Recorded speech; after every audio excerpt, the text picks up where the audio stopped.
Bel istirahat berbunyi. Inilah saat yang paling ditunggu-tunggu oleh para siswa. Setelah belajar dengan serius di dalam kelas, saatnya mereka melepas penat. Ada yang berlari ke kantin, ada yang langsung menuju lapangan, dan ada juga yang duduk di bawah pohon sambil berbincang bersama sahabatnya. Disinilah kebersamaan itu tumbuh. Disinilah ukhuwah itu hidup. Waktu istirahat bukan hanya jeda dari pelajaran, tapi juga momen penting untuk mengisi ulang energi, mempererat persahabatan, dan belajar nilai-nilai sosial secara langsung. Di lapangan, kita belajar kerjasama lewat permainan sepak bola.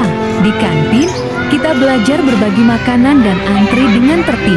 Di taman sekolah, kita belajar mendengarkan cerita teman dan saling menguatkan. Ternyata, momen sesederhana ini bisa menjadi sarana pembelajaran karakter yang luar biasa. Islam sangat menekankan pentingnya kebersamaan dan ukhuwah atau persaudaraan.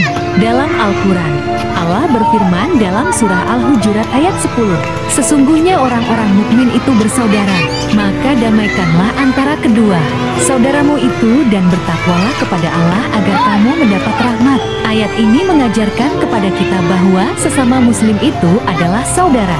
Maka bermain bersama, saling membantu, saling menghormati, dan menghibur teman yang sedang sedih adalah bagian dari ibadah.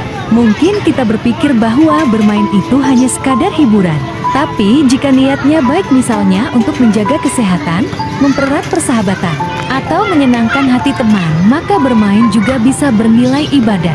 Dalam Islam, setiap aktivitas bisa bernilai pahala jika diniatkan karena Allah.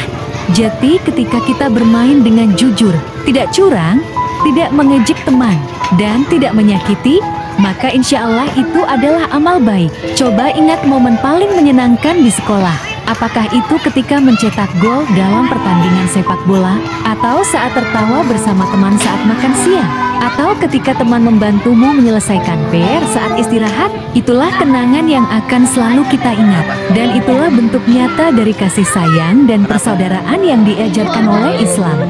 Bahkan Rasulullah bersabda, "Tidak beriman salah seorang di antara kalian hingga ia mencintai saudaranya sebagaimana ia mencintai dirinya sendiri." HR Bukhari dan Muslim. Jadi, setiap kali kamu berbagi makanan dengan teman, mengajak teman bermain, atau menghibur teman yang sedih, kamu sedang menjalankan perintah Rasulullah. Teman-teman, waktu istirahat di sekolah adalah momen berharga. Gunakanlah dengan bijak, bermainlah dengan sportif, berbagilah dengan ikhlas, tertawalah dengan sopan, dan ingatlah bahwa persahabatan yang baik akan menjadi ladang pahala jika dibingkai dengan keimanan. Jadikan setiap momen istirahat bukan hanya untuk bersenang-senang, tapi juga untuk membangun persaudaraan yang Allah ridha. Sesungguhnya orang-orang mukmin itu bersaudara. GS Al-Hujurat.